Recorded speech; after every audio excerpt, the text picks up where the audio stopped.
Before we knew what HIV and AIDS was, how was it not knowing what was happening around you?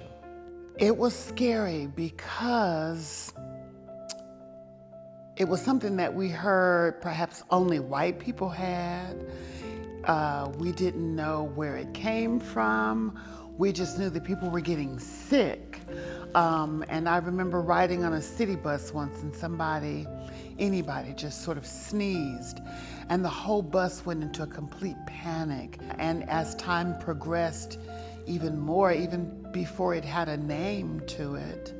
So there were examples of couples that had been partners for years, and suddenly one of them died, and the partner was put out on the street by the family because they went in and took the house. And being a young woman who was at that time on the cusp of transitioning,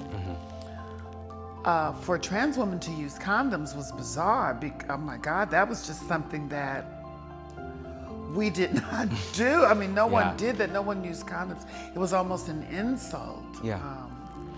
Our biggest risk was that your mother did not find out that you were having sex. No one knew anything about HIV.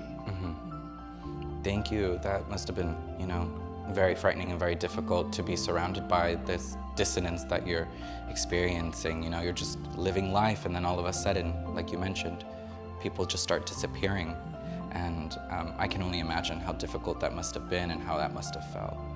My next question for you is, how was it being surrounded by a community that was passing away by HIV and AIDS? The hardest part was the rapidness of death, right? People you had just, hung out with at the club or saw at the bar were gone or were wasting, right? You saw someone at the grocery market, you saw somebody at the free clinic, you saw somebody at the gay and lesbian. We didn't have a gay and lesbian center, but you saw someone at Jules' room or whatever, and they looked like death walking. I was a part of the gospel scene, and I sang with choirs in LA most of my young adult life. The whole tenor section was gone. Oh my God. The whole tenor section was gone. There was nobody on the organs, nobody on the pianos. The whole black church scene just looked different. There were no more gay men. There were no more gay men. I can't even begin to imagine to experience that now, where one by one, we're just consistently seeing them, leave. You, like you mentioned, had to just consistently keep going and keep moving, unfortunately, on to the next one. And it's painful, but also beautiful that you were able to have that space at such a young age, ending your life with your mother, with your friends, with those that you loved. And even in their last moments, you were able to give them that same love and that same peace that they deserved. We were superheroes. Yeah. We were superheroes and had no idea. We weren't even trans yet. We hadn't even become that. We were just doing it.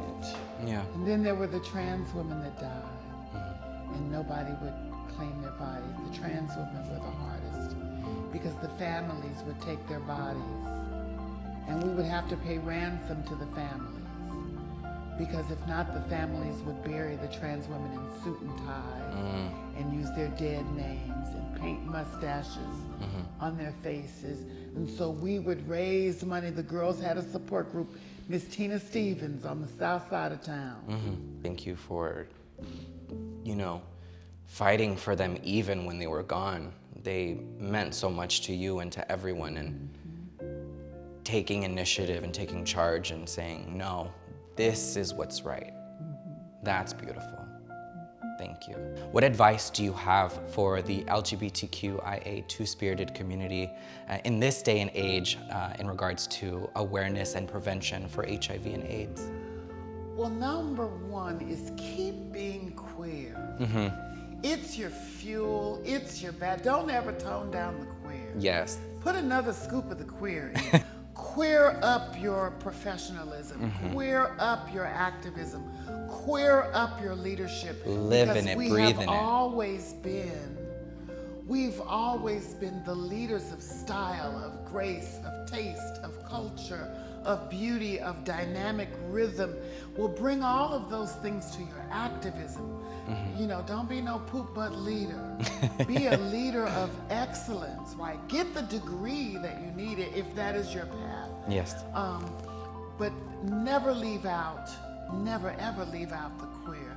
The other thing is be present with the people. Be present with the people. Never talk above the people. Never out-need the people. Always be with the people. And as you do that, don't deficit the people. Don't just see, the Bible talks about bearing false witness. Don't just see them in their need. Don't just see them in their disease burden. See them also in their power.